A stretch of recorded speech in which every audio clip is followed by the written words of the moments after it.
Et si la nouvelle arme secrète de la Russie, ce n'était pas les missiles, mais le gaz? Imaginez, alors que des frappes ultra ciblées viennent de détruire les principales infrastructures gazières en Ukraine, ce pays déjà ravagé par la guerre est maintenant confronté à un paradoxe glaçant.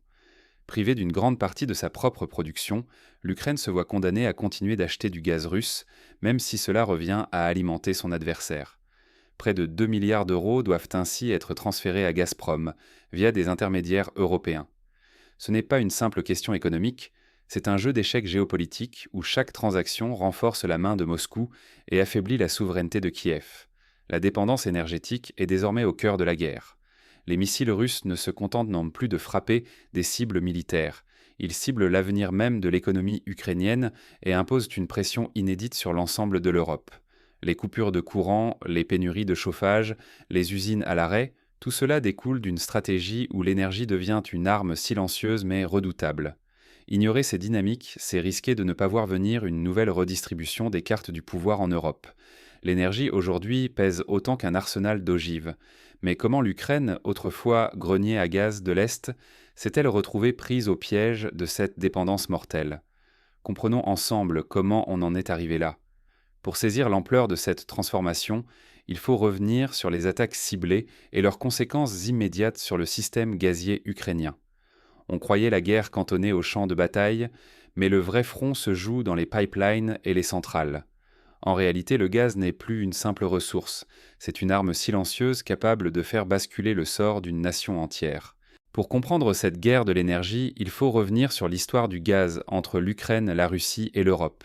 Pendant des dizaines d'années, l'Ukraine était le principal couloir du gaz russe vers le continent européen. À chaque tension, le transit devenait un levier de négociation. L'Ukraine accusée de prélever illégalement du gaz, Gazprom accusé de chantage tarifaire et l'Europe prise en otage lors des pires hivers. Ce bras de fer ne date pas d'hier. Au début des années 2000 déjà, les coupures de gaz plongeaient trop tôt des millions d'Européens dans le froid. Chaque crise révélait une même réalité. La dépendance énergétique pouvait se transformer en arme politique. L'effondrement du dialogue entre Kiev et Moscou a poussé l'Europe à chercher d'autres routes, aboutissant au projet Nord Stream. Mais le sabotage spectaculaire de ces gazoducs en mer Baltique a bouleversé la donne, rendant l'Ukraine à nouveau cruciale pour l'acheminement du gaz. Aujourd'hui, ce n'est plus seulement une histoire de contrats et de pipelines. Les frappes russes ciblent directement l'infrastructure gazière ukrainienne, stations de compression, hubs stratégiques et même sites de stockage. Ces actions ne visent pas uniquement à priver l'Ukraine de ses ressources, mais aussi à créer un effet domino sur la sécurité d'approvisionnement européenne. La situation est d'autant plus critique que les stocks souterrains ukrainiens sont à leur niveau minimal. En hiver, chaque mètre cube compte. Si la température chute, la population et l'industrie se retrouvent à la merci d'une coupure ou d'un sabotage. Le pays doit alors acheter du gaz à prix d'or, souvent via des intermédiaires européens qui eux-mêmes s'approvisionnent auprès de la Russie. Ce paradoxe expose la fragilité du modèle ukrainien et la vulnérabilité de toute l'Europe. Le risque est immense. Mal comprendre cet enchevêtrement d'intérêts, c'est s'exposer à un gaspillage de ressources, perdre tout avantage diplomatique et aggraver la dépendance face à Moscou. L'énergie n'est plus seulement l'affaire des ministres ou des ingénieurs, elle touche chaque foyer, chaque entreprise, chaque décision politique. Mais un événement va tout faire basculer. Un choc inattendu sur le front énergétique va précipiter l'Ukraine dans une nouvelle réalité où la survie nationale dépend d'alliances fragiles et de décisions prises dans l'urgence. En une seule nuit, la stratégie russe a effacé des années de diplomatie et de contrats. Tout l'équilibre régional a basculé lorsque Moscou a combiné technologie militaire de pointe et calculs économiques implacables. Missiles Iskander, drones d'attaque et projectiles hypersoniques, Kinjal, ces armes n'ont pas seulement visé des sites militaires. Elles ont frappé au cœur des infrastructures énergétiques et industrielles ukrainiennes. Puits de gaz, stations de compression, sous-stations électriques, chaque cible a été choisie pour paralyser la production nationale. En détruisant les puits et les réseaux de distribution, la Russie a non seulement perturbé l'approvisionnement direct, mais elle a aussi ruiné la capacité ukrainienne à gérer ses propres réserves. Désormais, les stocks de gaz souterrain fonctionnent à un niveau de pression minimal, et chaque jour sans réparation rapproche le pays du point de rupture. Conséquence immédiate, la production intérieure s'est effondrée. Même les responsables ukrainiens l'admettent. Pour continuer à chauffer les foyers et faire tourner les usines, il faudra importer du gaz à n'importe quel prix. Et ce prix se chiffre déjà en milliards d'euros. Mais le pire, c'est l'effet domino.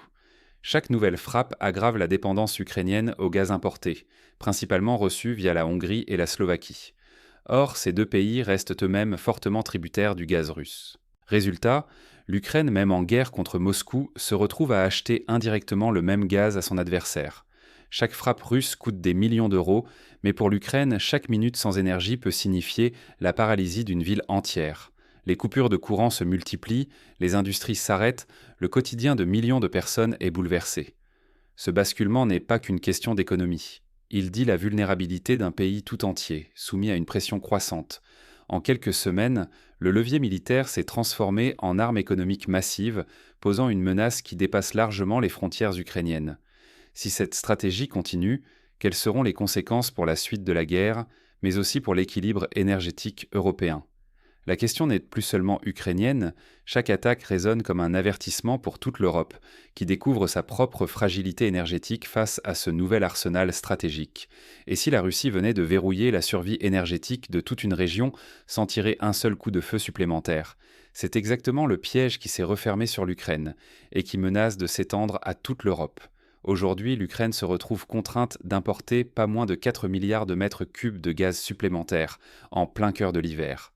Le paradoxe est glaçant. Alors même que l'infrastructure nationale gazière est ciblée et partiellement détruite, le seul moyen de passer la saison froide est d'acheter du gaz russe.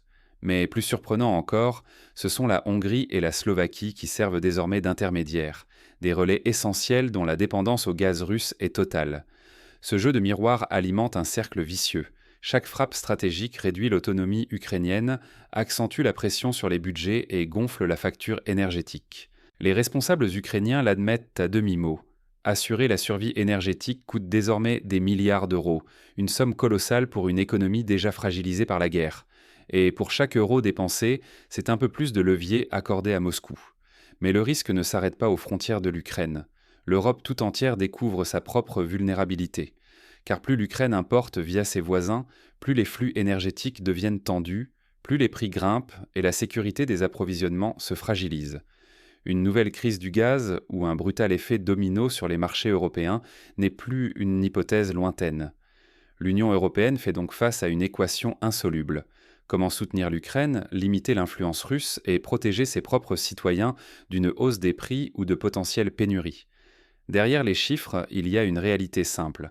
La souveraineté énergétique est redevenue une question de survie et le moindre déséquilibre se paie cash des deux côtés du continent. Ce cercle vicieux, où chaque coup porté à l'indépendance énergétique ukrainienne renforce en réalité la mainmise de la Russie sur l'ensemble du réseau européen, pourrait bien redéfinir durablement la géopolitique du continent. La spirale est enclenchée et personne ne peut plus ignorer l'ampleur de l'enjeu. Mais existe-t-il encore une porte de sortie à ce piège énergétique? Et quelle stratégie pourrait briser ce cercle de dépendance? Dans chaque crise se cache une opportunité. Mais ici, laquelle? Comment transformer la vulnérabilité énergétique en force et apprendre de ce choc sans précédent? La guerre en Ukraine a révélé une nouvelle réalité. Désormais, la guerre économique et la guerre technologique ne font plus qu'un. Chaque missile, chaque cyberattaque sur le réseau énergétique devient un double coup, frappant l'infrastructure physique, mais aussi la capacité de résistance économique du pays ciblé. La première leçon à retenir: il est essentiel de diversifier les sources d'énergie et de renforcer les infrastructures défensives. Miser sur un seul fournisseur ou sur un seul type d'approvisionnement rend vulnérable face à des frappes ciblées ou des pressions politiques. Construire des réseaux résilients, capables d'absorber les chocs, devient une urgence pour l'Ukraine, mais aussi pour toute l'Europe. Ensuite, réduire la dépendance passe par l'innovation, la coopération régionale et l'intelligence énergétique. Investir dans les énergies renouvelables, améliorer l'efficacité énergétique et bâtir des alliances européennes solides, voilà comment contrer le cercle vicieux de la dépendance. Chaque mégawatt économisé ou produit localement est autant de pression en moins sur les citoyens et les finances publiques. Mais la guerre de l'énergie ne se joue pas seulement dans les pipelines ou sur les tableaux de bord des centrales. Elle se mène aussi dans les esprits. L'information, la transparence et la mobilisation citoyenne sont des armes cruciales. Face à la propagande, à la désinformation et à la peur, il faut bâtir une culture de résilience collective, où chaque geste compte, où chaque économie d'énergie devient un acte de résistance.